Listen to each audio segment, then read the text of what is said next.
Week's killing of 9 people by a racist murder in Hanau in western Germany caused enormous outrage and anger throughout the country. And this wasn't simply because of the dastardly nature of the killings.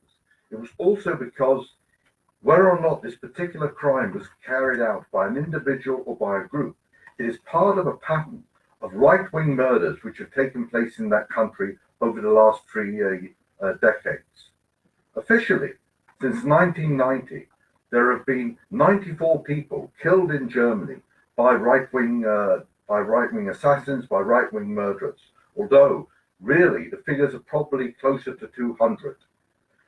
And furthermore, these murders in Hanau took place just 5 days after the latest right-wing terror group in Germany, a grouping calling itself Group S, had been broken up by the police when they arrested 12 people, including somebody who actually worked for the police in the issuing of weapons permits in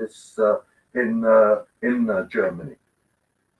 As in many other countries, it is a combination of economic and social problems and crisis which have provided the ground for the growth of racism and hostility both to migrants and those of migrant descent. But it's not just the hostility which has come up from below. We've seen again and again capitalist politicians who have exploited this for their own ends. After the Hanau massacres, the German Interior Minister, Horst Seehofer, was one of those who was making speeches denouncing the murderers and calling for unity, etc., etc. But it's only 9 years ago that the same person, Horst Seehofer, said that he would fight immigration to, quote, the last bullet, end quote, in order to protect Germany's welfare system. This shows how many of these capitalist politicians have been involved in stirring up racism, whether it be for their own careers or whether it be for a wider purpose. But we also have to see that the growth of racism could have been prevented if workers' organizations like the trade unions and left parties had acted to explain that the roots of the economic and social crisis lie in capitalism itself. At the same time, they had campaigned to build movements both to defend and improve living standards and also with the objective of changing society. Unfortunately, the failure to build such a movement has allowed racists and the far right to build support by blaming migrants and those of migrant descent for the crisis in many societies.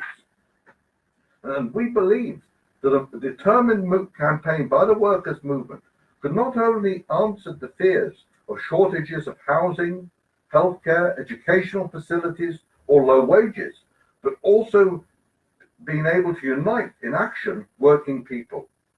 It is partly to prevent such united movements that racism, ethnic and religious divisions are used to divide working people. In Germany, elements of the state have been involved in these terror groups. It is one reason why the files into the fascist NSU, the National Socialist Underground, a grouping which murdered 10 people in Germany between 2000 and 2007, have been kept secret. Some of these files, which relate to the functioning of the NSU and its links with the state, will not be released for another 120 years. It's an example of how elements of the state are trying to cover up their collaboration with such fascist and racist elements. This is why the Hanau killings themselves must be investigated by an independent committee of inquiry consisting of migrant associations, the local population, and the trade unions.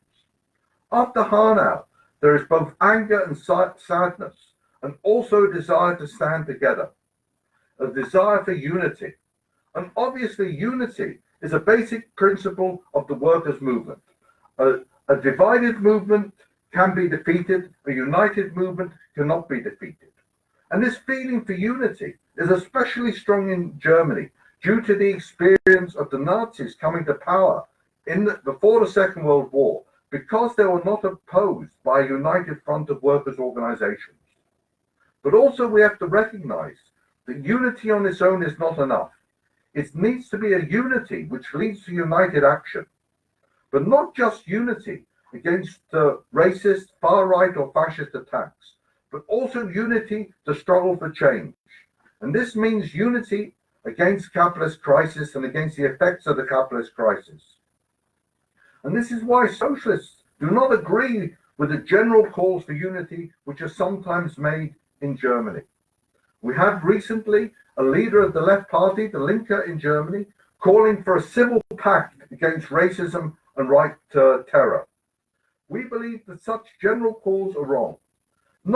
This is not because we're against united action on particular issues, around particular events, but because in general, such calls for unity are in fact calls for unity with those who defend the capitalist system which produces the crisis.